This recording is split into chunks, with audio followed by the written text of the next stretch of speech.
We left off today. We were in the middle of working SB 372.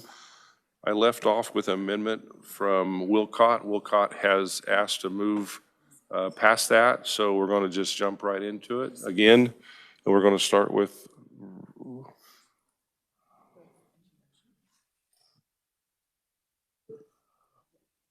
absolutely, okay. We'll come right back to that. First, we're going to ask if there's any bill introductions, bill requests. Thank you for your indulgence, Mr. Chair. I appreciate that. So committee, I have 26 RS 4247. That is requiring all conferees to swear an oath before testifying, just like they do in Congress. Thank you. Committee, any questions? Seeing no questions and without objection, bill's accepted. Now moving on to SB 372. Kind of get back into the swing where we were. We're going to start off with Chair Humphreys.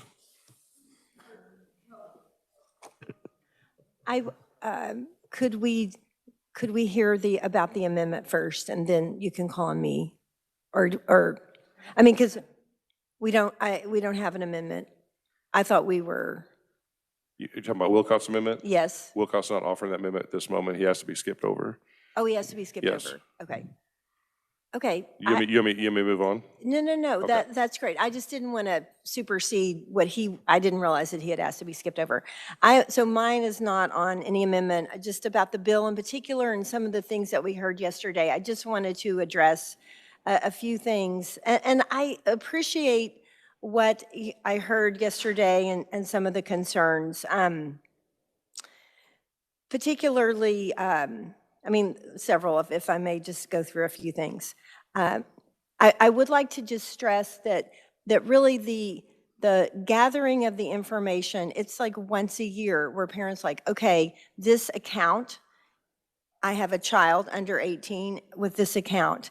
But I appreciated what Representative Osmond mentioned about, I think it was your nephew, that, you know, that was a concern. And I heard what he said, and I thought that was a good thing to investigate. So I did do a little bit more investigation about it.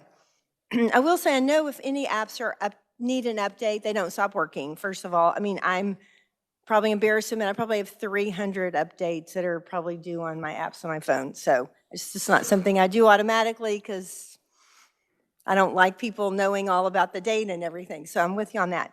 But I did want to mention in the bill that it only needs to get the reassurance, the thing from the parents if it is a significant change. And that's what the bill says, significant change. And the significant change is defined on page 3 of the bill on line 23. And it means a material modification to an app's term of service or privacy policy if it changes the categories of data that are collected. So if it's now going to say, well, now we want your address, we just don't want your age. If they're going to change the categories, if it alters the app's age rating, so if they're going to say, well, we were over 4, but now we realize we need to be over 8, if that would mean that the parent had to be, or I should say the account holder would need to be notified. Or if it introduces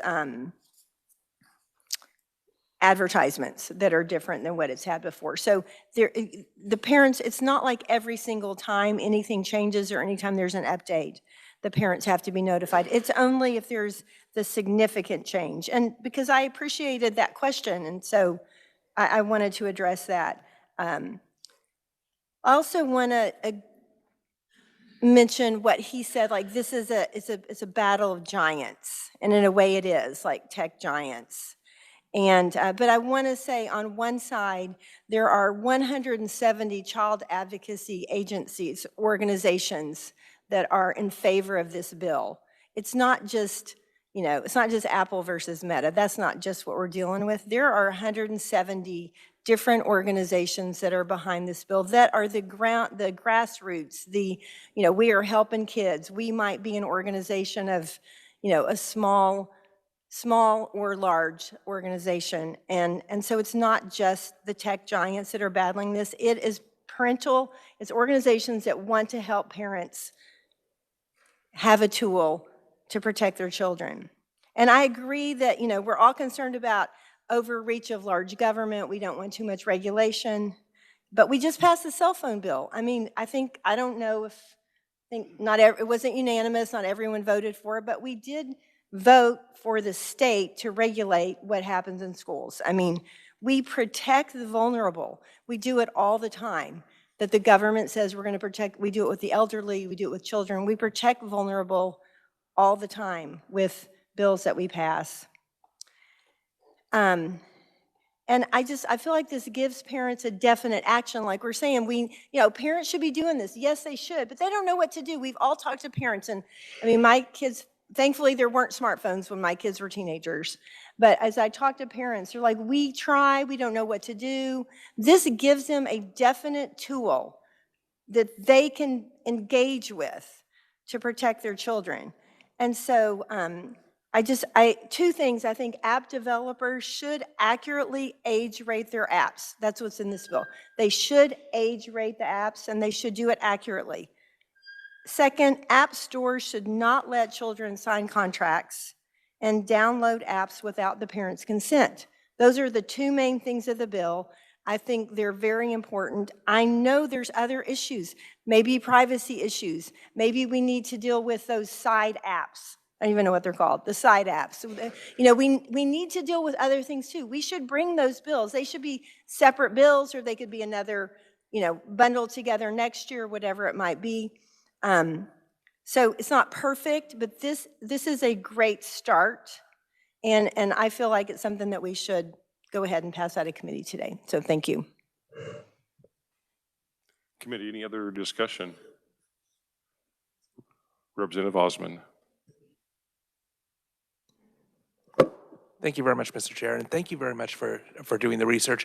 What I will say is that I knew yesterday that the bill itself called for significant updates when it talks about needing a parental update.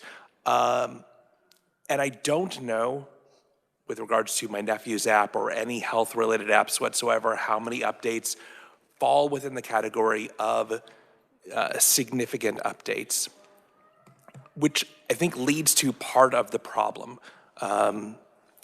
Within the App Store itself, I think that there are millions of apps. I don't know exactly how many. There are millions of apps. And when we talk about requiring the App Store to monitor every single app and determine, and it's going to be on the App Store to determine whether it's a significant update or not, they're probably going to pick the path of least resistance. And the path of least resistance is not saying we're going to determine what is a significant update and what is not a significant update. The path of least resistance is every single app, every single update, just automatically we're going to put in there, you need to have it as an update. You need to have parental permission, because there is no way that they are going to monitor individually the individual updates of 2 million apps as they update on a continual basis. So that's just one of my concerns within the bill itself, is the question of health-related apps that are monitoring, and whether the App Store is just going to say, screw it, we're going to shut these off because we're doing it for everybody. So that is not my only concern with the bill, and I do appreciate you bringing this up, that we can have this conversation, but this is one of my concerns, that regardless of what the language of the bill says, the implementation is going to be problematic. Thank you. Committee, any other discussion? Representative Corbett. Just kind of following up on the last speaker, if things stay the way they are, nothing changes. The app's still doing their thing. The kids are still having their problems. So any step at all in the right direction, you have to start somewhere. So I think if this protects the kids a little bit, it's worth a shot.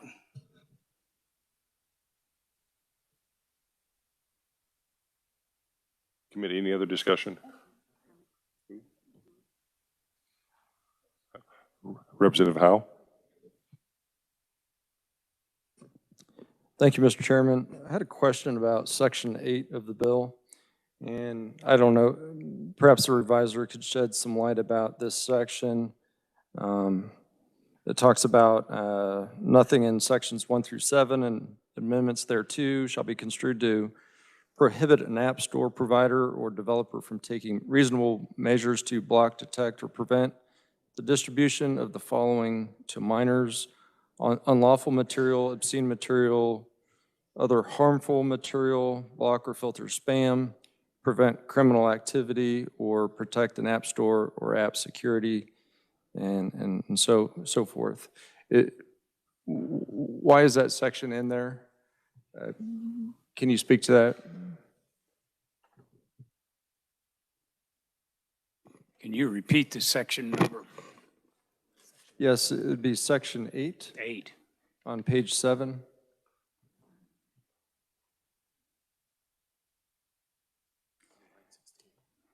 Right.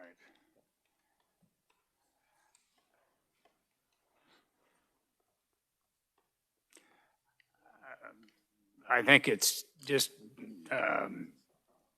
in all honesty, boilerplate. I mean, it allows the App Store provider or developer to, it doesn't restrict them from doing the things that are listed there.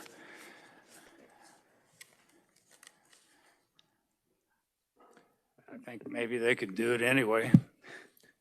So is that, maybe perhaps that language is in there to maintain the content neutrality of the bill? So it's not discriminatory against content? That would be maybe one way to look at it. Okay. Mr. Chairman, this has been a difficult bill for me to reconcile. I'm a limited government, free enterprise type of a person. I'm also a father of 5 children under the age of 18. And so having, in my current experience living through the changes with technology and how that impacts youth and whatnot, but I certainly get that and the desire to protect kids. However, I think it is the parents' primary role for the upbringing of their children. And I've done my best to utilize technologies made available. I'm an Android user, and so I use Family Link through Google. It's a great app, and I don't know how many on this committee use that or some similar thing as a parent, but it does allow me as a parent to approve or deny any app that my son or eventually my daughter can download. So there are tools already made available. So I guess my question is to the proponents, perhaps on this committee, what does this do above and beyond what's currently made available to parents?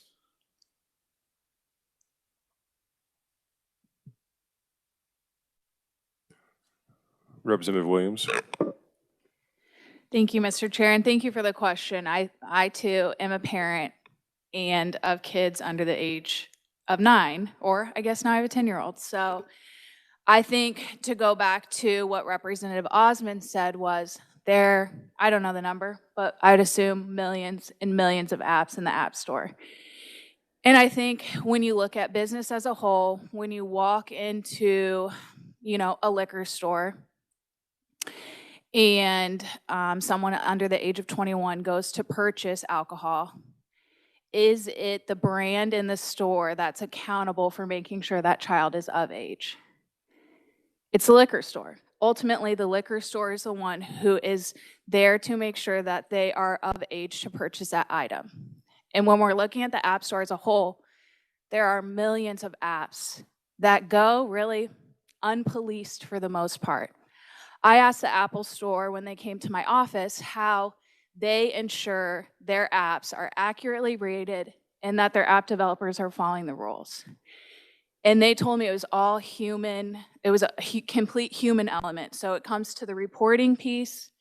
And if someone reports that an app isn't following the rules, they ask them to change it. And so with that, I would pose, why do they continue to allow bad actors in their app store? And I think as we're looking at this bill as a whole and what it does, it provides parents to be able to set up profiles for their child and for apps and the app developers and the apps within the store to continue to confirm that that child is of age to access that app. It also makes these app developers accurately rate their apps. I shared a testimony where, I've experienced where an app did not accurately rate their app, their game. It was a harmless game, but still inappropriate ad content came through. And so when I look at this bill and what it does, it starts us in the direction of making sure that age-appropriate content is being, that our kids are accessing. It puts the App Store in a place where they have to verify ages, and it puts, these apps and app developers, they have to go in and accurately rate them. And, like I talked about earlier, the API and codes, these different systems are already in place in several different places. Apple is already starting to roll this out in Texas, where they've introduced this legislation and now it stands in an injunction in the court. And so I think as the state of Kansas, we have a right, each and every one of us here on this committee, to start moving towards being able to protect our kids. I think about serving on judiciary. We heard from a parent about their son accessing an app that had a chat feature, and then within 35 minutes of meeting someone on that app, they had killed themselves because of sex exploitation. While that has, that is a completely separate story, I think we need to come to the reality that the App Store and the millions of apps that are contained in that App Store can and may provide harm to our kids, and we need to start making sure that there are tools in place for parents. There already are, but at the same time, it doesn't still bring the transparency and accountability we need to make right decisions for our kids and oversee that. I know I've heard this creates, us being a nanny state, or parents are too lazy to be able to set these tools up for the kids. I take personal offense to that. I tried very hard. I walked through all of these tools the night before last to make sure, I have set up everything I can do, and still harm is coming to my kids, and it's not on me anymore. It's on the App Store, and it's on these app developers, and it's on these different platforms where they're continuing to allow bad actors. I think there are tools that our kids get to use that are health tools that are good, and there are things that our kids are being able to access on here that are good for them. But I think when we look at this bill, I think it starts us in a positive direction for our state and for our kids, and continuing to protect them and giving parents more tools in their toolbox to make sure that they're making good decisions for their kids. Representative Clayton. Thank you, Mr. Chair. Just checking, are we on any amendments, or are we waiting on amendments? What is this? So are we just having discussion and there are no more amendments, and we will at some point close and either pass or not pass this bill out? That's up to the body, but yeah, we are not on any amendments. We're just on the bill. Yes, well, Discussion on the bill. As much as I would like to move to suspend discussion and just frankly vote no on this bill, I think we all know that, that I'll be doing that, but I am not going to insult committee leadership. I'm going to assume that the chair and vice chair and ranking know what needs to be done here. I strongly oppose this bill, and as a parent who is in the process of raising one teenager and has successfully raised another in this environment, oftentimes when it comes to parenting solutions, one of the things that you can do is the most analog solution, which is if you think that your child is online unsupervised too much, you can take their phone It's a whole entire thing that you can do. You do not have to limit or overregulate business. You do not have to impose state dictations over how other people parent. You can parent in the old-fashioned way. If you don't want your kid to bring their phone to school, take their phone and put it in a secure location in your house. If you don't want your child talking to predators, you can make sure that they do not have their phone unless you are there supervising them. It is a whole entire thing. This is not the state's role to do this, and I did not feel that way about the cell phone ban either. There is very simple, old-fashioned parenting that can be done that is not done in an anti-business, large government manner. Please vote no on this. Representative Haskins. Thank you, Mr. Chair, and thank you, colleagues. I know several of you, if not all, have taken this issue to heart and have done a lot of work in researching. Everybody I've spoken with outside who've asked for my opinion, I've told them openly that when I heard this, I was for this because I felt this was what school districts wanted. And instead of banning the cell phones, this was the age gate that they were requiring. Since that time, looking into the bill, reading it more, there's a fundamental flaw that I can't find that we fix. And if I go to the store and I buy my child a cell phone, an iPhone, the iPhone operating system by default uploads Safari, the web browser. Now in Safari, which is an app, I can go to the website and I can go to facebook.com, and creating an account in facebook.com requires name, email, or phone number, a password, date of birth, and gender. You hit sign up, and then you get your account. So are we going to ask cell phone companies to verify age? Are we going to ask Apple to have multiple operating systems? Another example is Discord, which is a popular chat function. To register, you need an email, username, and date of birth. And then you hit continue, and now you have an account. Now, I applaud every person who's talked about their parenting skills and how they've controlled it. I too will have long conversations with my children on this subject, but not every parent has the time and has the energy to do because they're working multiple jobs, if you will. So to say that this is going to change behavior, we have to address this fundamental issue that a student can still get on, or a child can still get on and access everything we want them not to access just via the web browser and create an account. And I find it interesting that Discord and Facebook require date of birth. And so if that's the case, then it brings back to why aren't we requiring the apps themselves to do that job? Now, the argument is on the free market, but we don't live in a free market system. We live in a mixed market economy. And so I just ask us to give thought to this issue before we make our vote, because it is not, I know firsthand, having taught for a long time, students will find ways around it. So I just don't know if this bill is ready for that. So I just want to make sure that you understand my position and help me ponder those questions. Thank you, Mr. Chair. Representative Smoy. Thank you, Mr. Chair. I appreciate the discussion, and I know everybody at the table here, our primary goal is protecting kids. I know that we have done a lot of work over the years to make sure to protect the vulnerable, and I commend us for the work that we have put in to protect the vulnerable.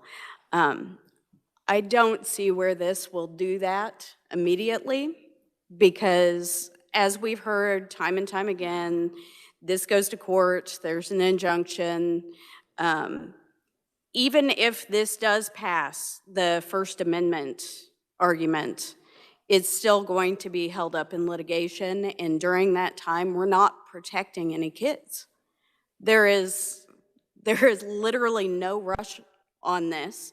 There's no imminent, we can implement this today and kids are protected tomorrow. So I firmly believe that due to all of the questions and all of the hesitation, and I applaud the fact that we are digging into this and seeing the ripple effect and the consequences that can come from this. If this was just about minors signing contracts, then we would be amending the portion of our state law that deals with minors not being able to sign contracts, and we would just be adding in the safety net of on the internet. If this was just about child obscenity, we would be amending our laws regarding that, saying on the internet. It goes past that into Kansas business. It goes past that into parental rights. It goes past just contracts. And I have a hard time with being repeatedly told that this is just a contract bill. I find it to be insulting to be told that over and over when it clearly has to do with parental rights, and it has so many consequences, and I just don't feel comfortable making that decision in 2 days. Or in my case, for 3 weeks, while I've been having these conversations that open every can of worms. And the fact that Google and Apple already have the family link and the screen time limits, the web filtering, the blocks on inappropriate apps, the ability to just take your kid's phone away. I don't know, maybe instead of having all of this drawn out discussion and infringement into areas that we're not even sure what all it touches, we just make it to where kids have flip phones. So they don't get to have a smartphone, like they don't get to drive a car, and they don't get to smoke cigarettes, and they don't get to use a tanning bed. If the goal is to help kids, I want to help kids. And with all the questions and all of the open doors that this has, I hesitate that this is going to actually do what our intent is to do. And I'm going to be a no on this bill if it is as it stands right now. I do want to make sure that the public watching, that you know that you can access,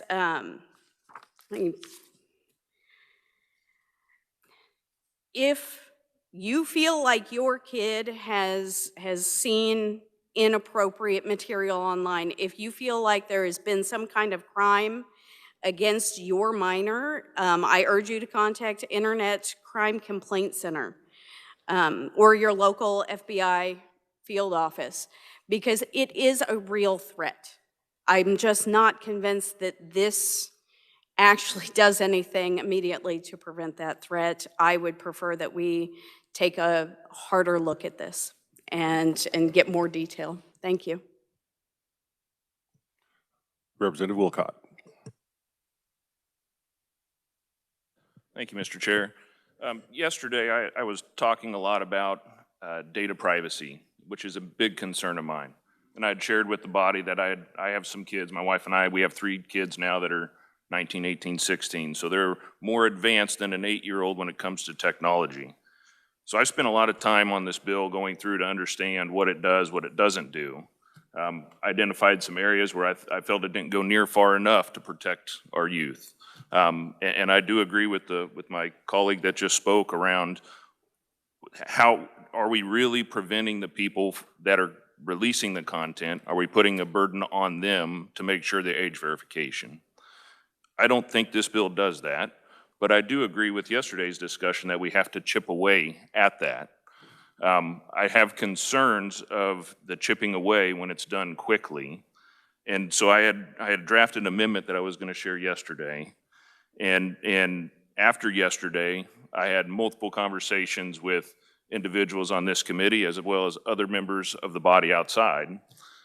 And I'm not convinced that we've done the due diligence where at least I'm comfortable, and I think some others on this body are in the same boat. The Second Amendment rights have come up outside of this body that was something, an angle I've not even considered. And I want to make sure that we spend the due amount of time to make sure that we have those conversations.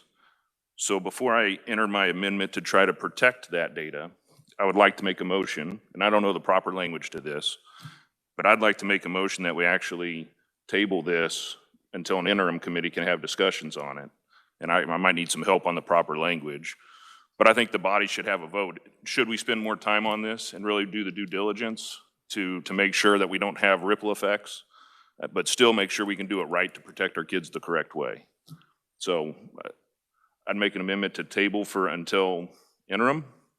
I don't know what the proper language, but. Making a motion to table is fine. Okay. So there's a motion on the table to table this bill.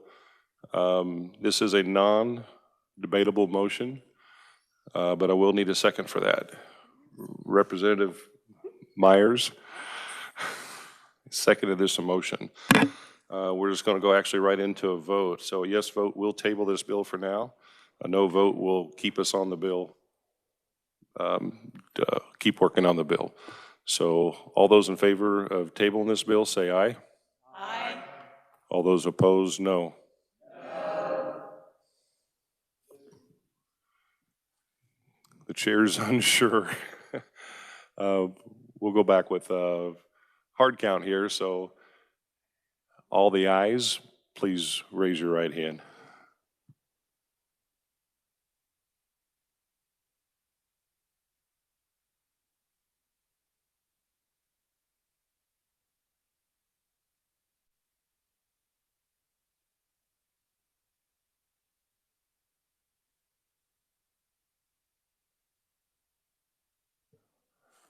I have 9 ayes. All the noes, please raise your right hand. 1, 2, 3, 4, 5, 6, 7, 8, 9, 10, 11, 12. The noes are 12. So we're back on the bill. Motion fails. Representative Wilcott. I appreciate the opportunity for that motion. I think it gave the body their chance to speak here on should we continue the debate or not. I do have major concerns around the private data privacy, so I'd like to enter an amendment to address it, try to make it better to address that.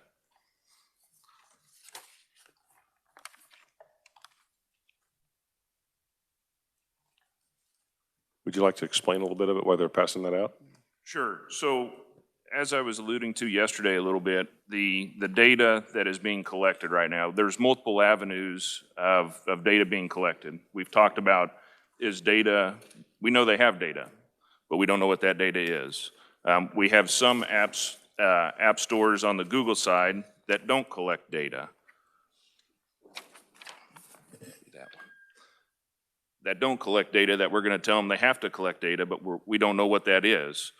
We know it has to be age verifiable, but is that person identifiable? And then once they collect that data, they have to store it in the bill. So the amendment I'm proposing here is to really protect the data of the individuals and basically tokenize that.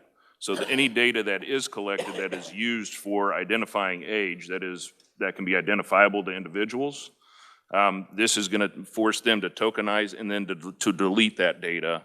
And then the second thing it does is it doesn't allow that data to be used. Okay. And the second thing it does is it doesn't allow the data that is collected, that we're forcing them to collect for age verifiable, to be used for sales and marketing. So in a gist, that's what it is.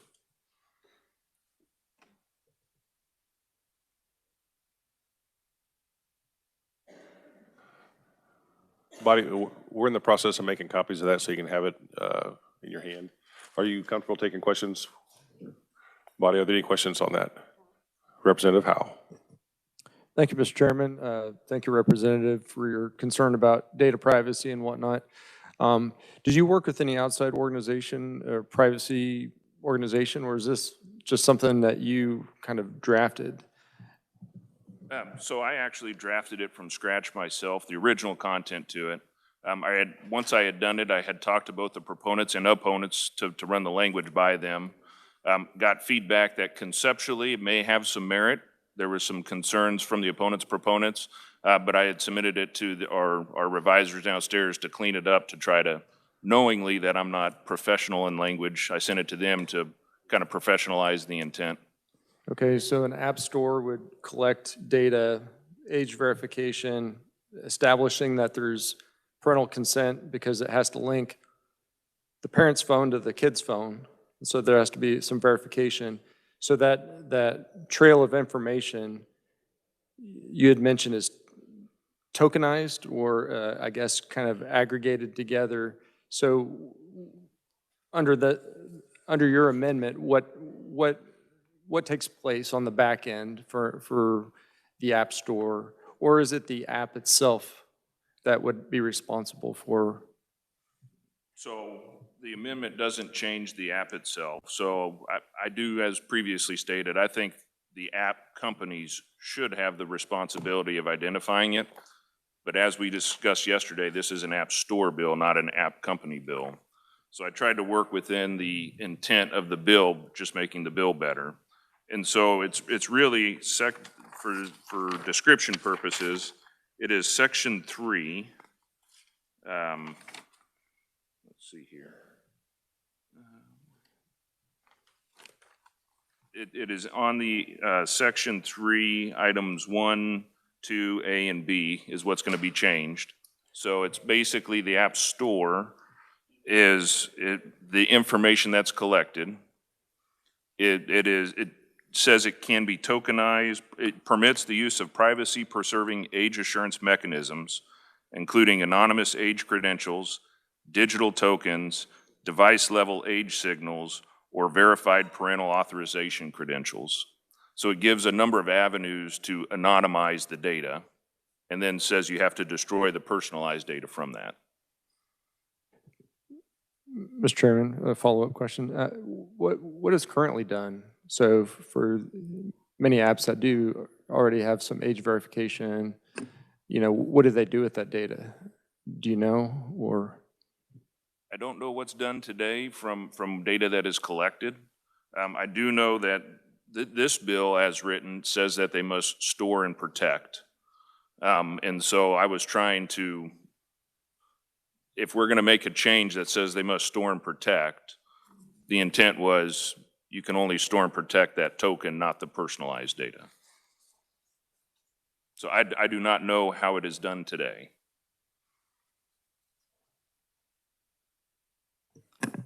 Representative Lewis. Thank you, Mr. Chair. Real quick, when you say token or tokenize, what does that mean? So there's multiple avenues here. Typically, the intent of what this would be, or the conceptual aspect to this would be, I'm sorry. So the representative would make a identifiable, I'll use myself. Sean Wilcott, I would enter it in, I would enter whatever information they need. Could be age, could be driver's license. Here it says we can't use federal ID, but it could be used any other information. What that would do then would be make an account, or conceptually some identifier signal. So it would call me SW. So that would be the token, would be SW.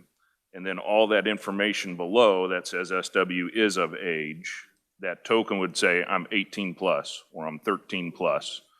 And then that token would be what is used versus all my actual privacy information.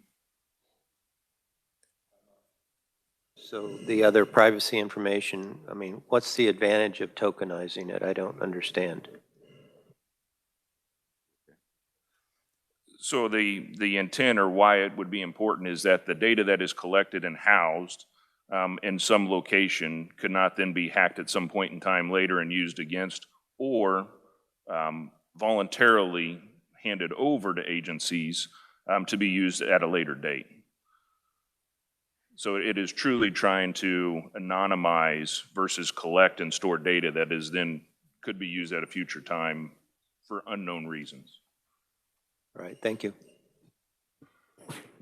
Body, while we're waiting on the copies of that, I do want to let you know that we are sending out an email of it right now. And then we'll have it on the S drive here in just a minute, but that will be available electronically here pretty quick. Representative McNorton. Thank you, thank you, Mr. Chair. Representative Louise.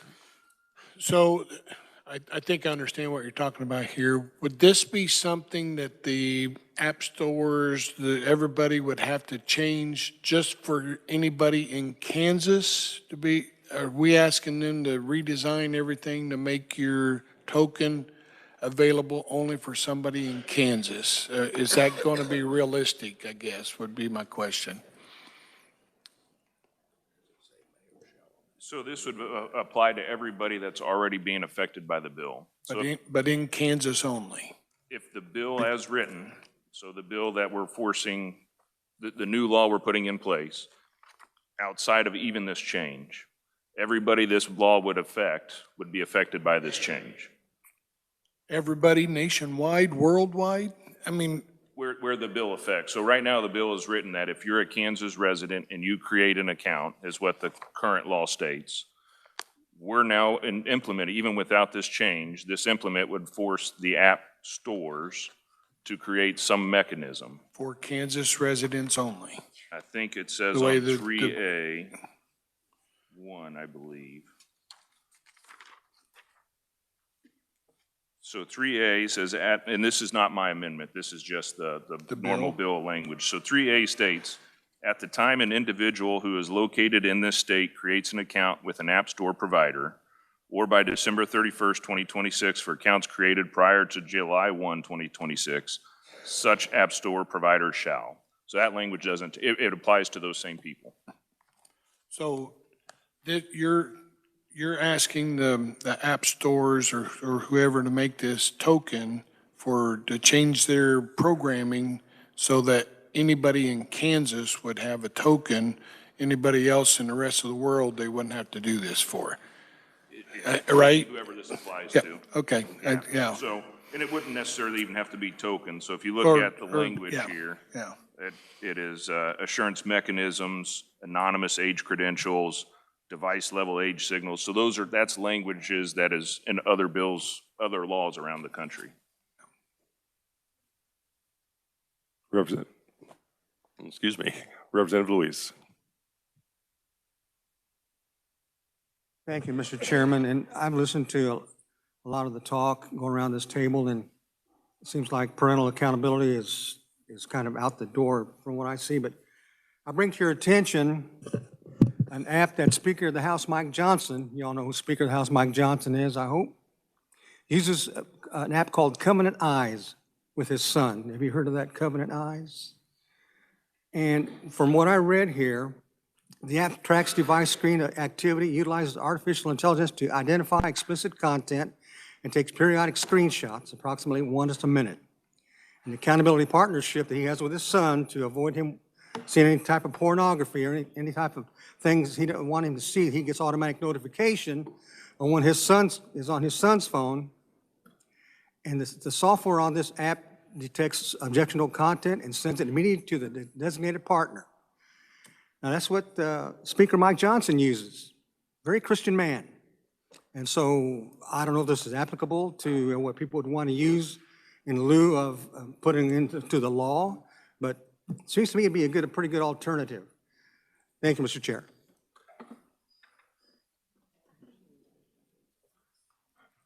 Representative Howe. Thank you, Mr. Chairman. So on this, I guess this question could be asked of the amendment bringer or just the proponents of the bill in general, but so we're authorizing a proposed state statute, right? And so it would only affect people within the state boundaries. So what about Kansas City, Missouri? So how do app stores, are they going to track location of everybody of, and where they're located in order to implement this bill? Is that something you're concerned about, Representative? So that is one of the flaws I personally find with the bill itself, is we're trying to focus everything to the App Store versus the creators and the releasers of the adult content. That adult content could be a social media page, it could be an AI page.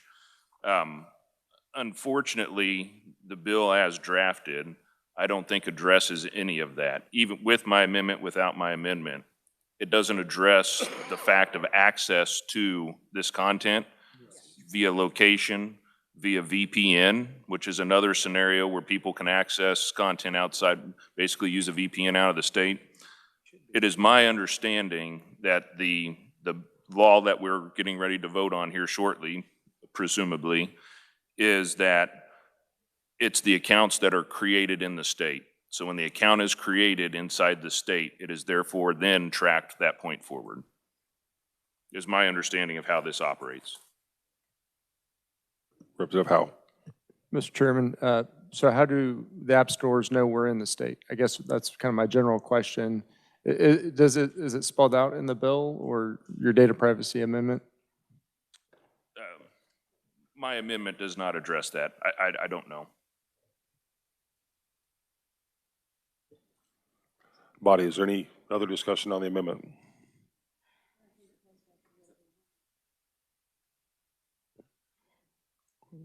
Chair Humphreys.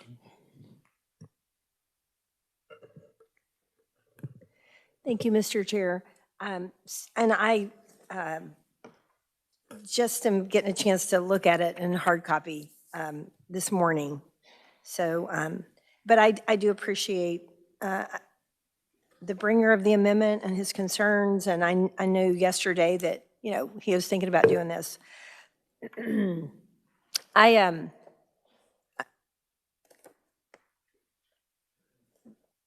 I think just maybe this was a new bill to lots of people, this whole App Store bill. It's been worked on for months, and not necessarily with everyone on this committee, but the Family Policy Alliance has been having phone calls with members for weeks, weekly, like if, you know, just letting people be up to speed on what an App Store bill would be across the country.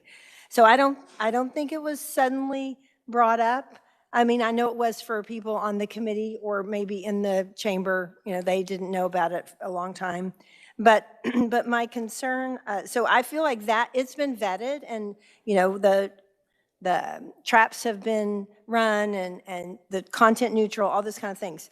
I think this is a good, the amendment has a great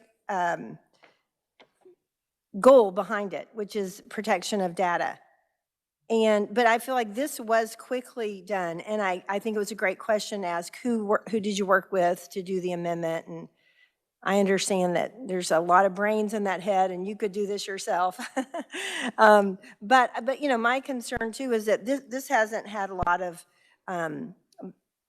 vetting yet, and I think it's soon for this. I think this could be a good step, but not in this bill. I think it might be a separate bill. And I'm not even sure about that, but I think it would be great to take a closer look at it, make sure, you know, what does it do to the First Amendment? What does it do, what is it asking the state or these app stores to do that they don't do with the token? What, you know, what are the unexpected consequences? And so I would vote against the amendment, but I appreciate the heart behind it. And I'd like to see maybe if we needed to do something further after we pass this bill, then we can certainly see about that. So thank you. Representative Smoy. Thank you, Mr. Chair. And I think that Chair Humphreys, you absolutely made my entire point on the underlying bill. Yes, maybe other people in the building had talked about it, but this is new to this committee. And this is information that opens a lot of questions, and it opens a lot of doors. And that is entirely, everything you just said about this amendment is entirely why I am struggling with this bill and the language. I would support this amendment, but even if I support this amendment, I'm likely not going to support the bill as a whole because of all of that. Thank you. Body, any more discussion on the amendment? Representative Myers. Thank you, Mr. Chair. I would agree with the Vice Chair as well. I'm going to go ahead and support this amendment because we have to do what we need to do. But I'm not going to support the underlying bill whatsoever because of all of the serious issues with it. I wish we would have been able to table this, but unfortunately, here we are. So I will be supporting this amendment, but I encourage everyone to vote no on the underlying bill. Thanks. Representative Howell. Thank you, Chair. Just as we consider this amendment, I just want to point to the underlying bill on page 4, line 7. Says, if an app store provider determines an account has been created by a minor, and then the following things. So I think it's important to note the word if. I think that's an important key word there. Thank you. Representative Bergkamp. Thank you, Mr. Chair. This bill's been a tough one for me, so I appreciate all the robust discussion that we've had going on. And I'm just going to address the amendment here. And I've had a chance to get to know Mr. Wilcott over here the last couple of years, and I think I deeply respect his knowledge of the rapidly changing technology industry. And I think part of the heart of this bill is protecting our privacy in general, because I think the more information that these apps have of us, the more they're able to, target kids, target parents, et cetera. So I think anything that we can do to, remove data from their hands is a step in the right direction. And personally, I think this is a good amendment, and I will fully support it. So thank you. Not seeing any more discussion. Would you like to make that motion? Thank you, Mr. Chair. I'd like to make a motion that we pass my amendment submitted favorably to the bill. And do we have a second? Representative Schmoy, seconds. With that, we'll go ahead and vote on this amendment. All those in favor say aye. Aye. All those opposed, no? The noes have it. This amendment fails. Body, are there any more discussions on the underlying bill? Representative Howe. Thank you, Mr. Chairman. I really appreciate you, your leadership on this committee. And, it's a breath of fresh air that we're having a discussion, because oftentimes, we have bills that come up and, for instance, on this bill, you have groups that are kind of pro-family, other groups that are maybe more pro-business, private industry, and sometimes we carry those labels into the committee room, right? And so if you're for the bill, then you're pro-family and you're pro-protecting children, but if you're against it, then you're not. And I would like to shake off those labels for a moment and just realize that, we've been elected, and I've been elected, and we've all been entrusted with the responsibility of governing and drafting good legislation.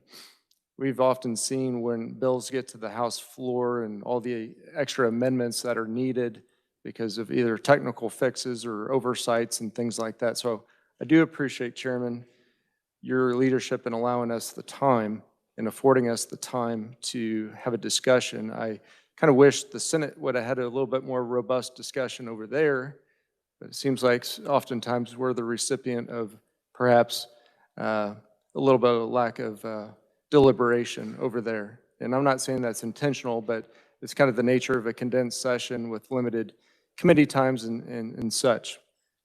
But I will note from my district, I have received 0 emails or phone calls for it, or against it.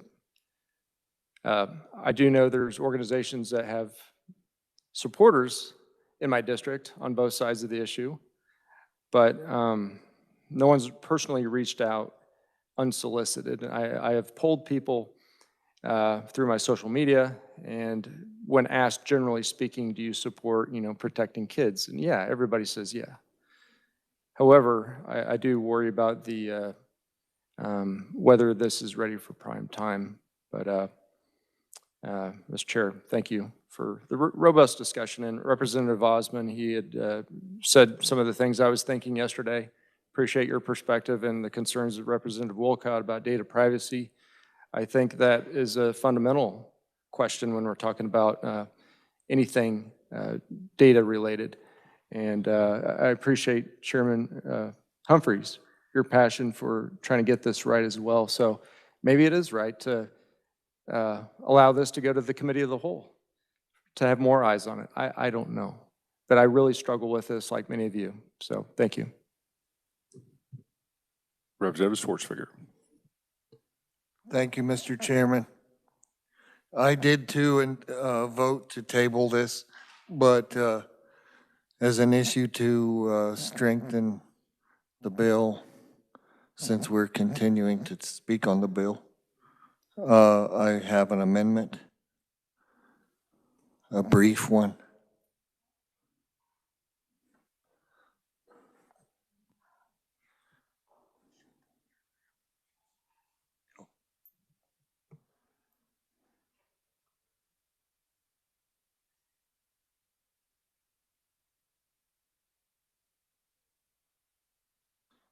This amendment would be under Section 8, just a brief 4-line statement that has to do with the subject of ensuring that the Second Amendment is preserved within the bill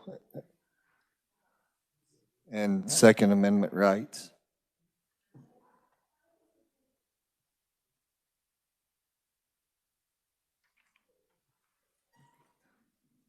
I stand for any questions. Committee, are there any questions? Any discussion on the amendment? Mike, was there anything you'd like to add to that? Nope, okay. Committee, any discussions on the amendment? Representative Smoy. I appreciate this amendment. I have one that covers this as well. Mine has a little bit more to it, but we can discuss that later. But great minds, sir, great minds. Thank you. Thank you. Any other discussion?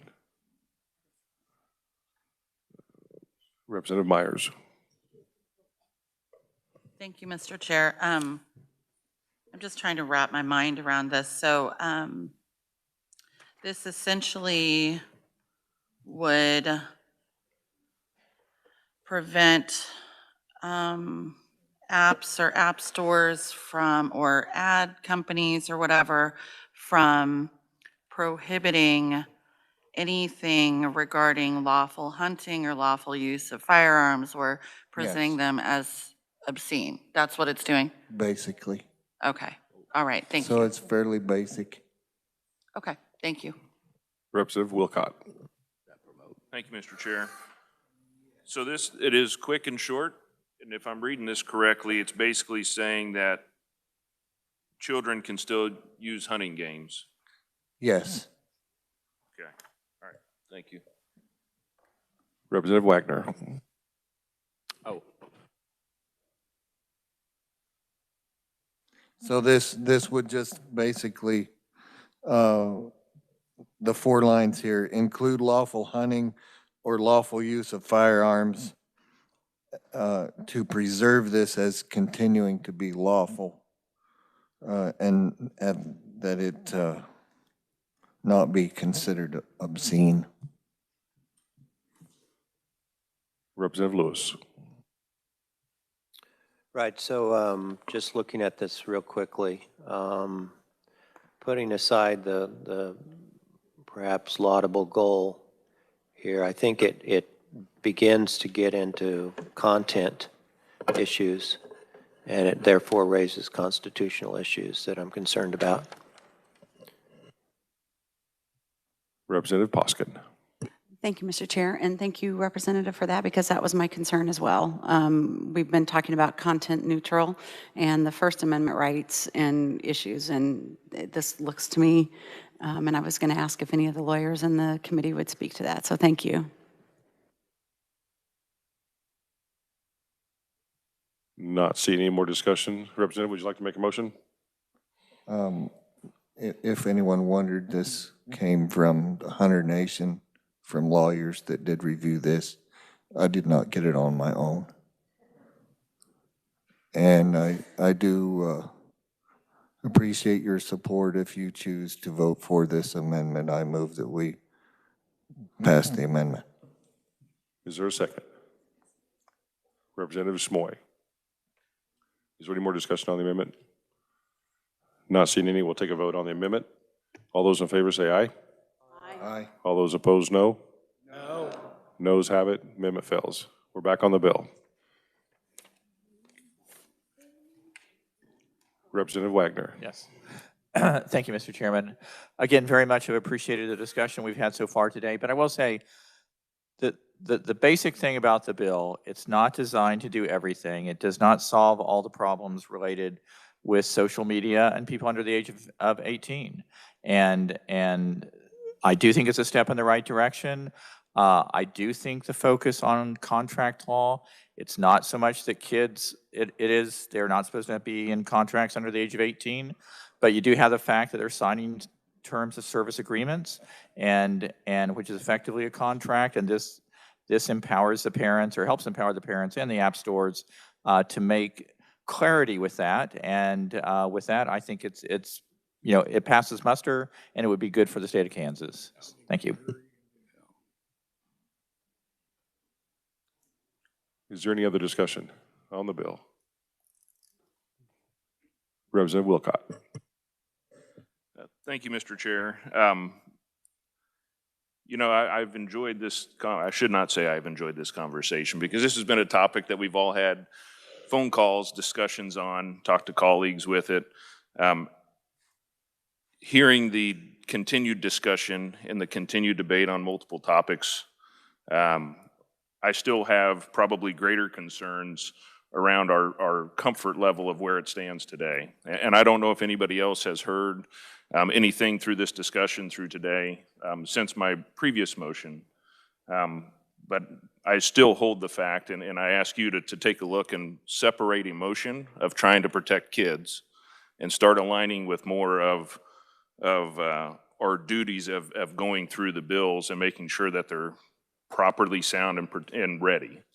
And I wholeheartedly, I would argue that anybody in this room, and I don't question anybody's current beliefs, but I would wholeheartedly say that nobody has stronger emotions to protect kids than myself. I'm in that same category.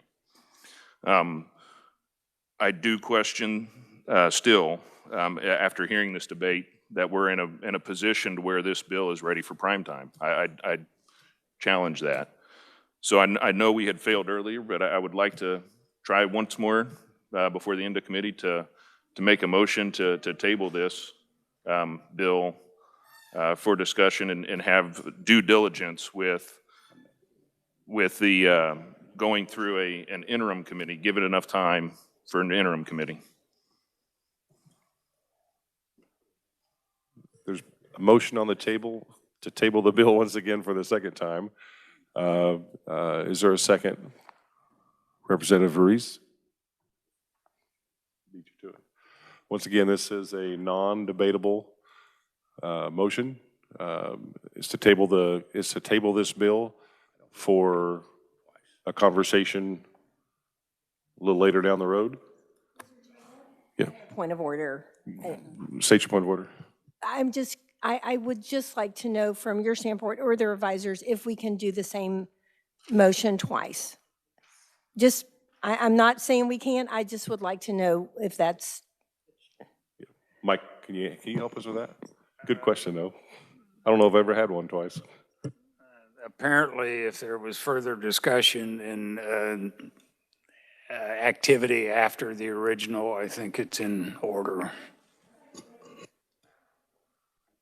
So the motion is to table this until have conversation on at a later date, to be determined later. All those in favor of tabling the bill at this moment, say aye. Aye. All those opposed, no. No. The ayes actually have that. Let's make sure. So let's do a count. All of the ayes, please raise your right hand.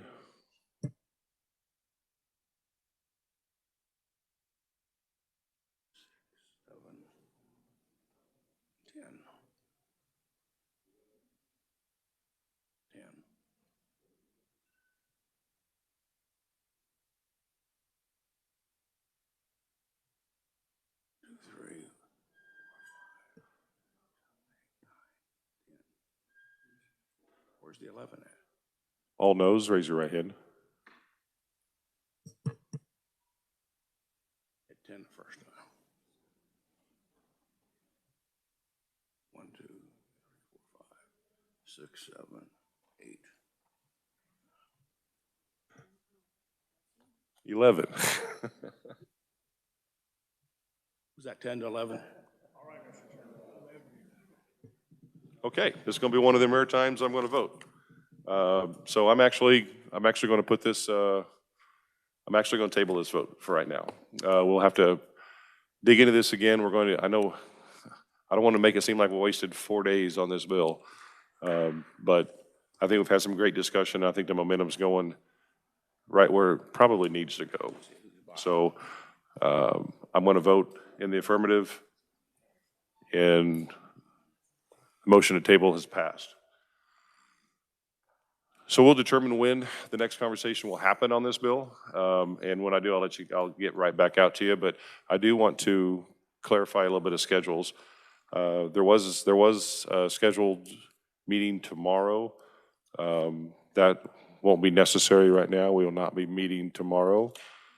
However, we will have a couple hearings on Monday and Tuesday. So that update will hit your inbox this afternoon. So be looking for that. Body, are there any questions or comments for the body? Representative Howe. Thank you, Mr. Chairman. Just so I understand the previous motion, it was a motion to table with the caveat that it was an interim committee, or is that at kind of discretion of the chair how long it would be tabled? We don't have the authority to just interact in interim committee, but at this moment, it's just it lies with the chair right now for schedule. Any other questions or comments? Well, that does conclude our business today. Our meeting is adjourned.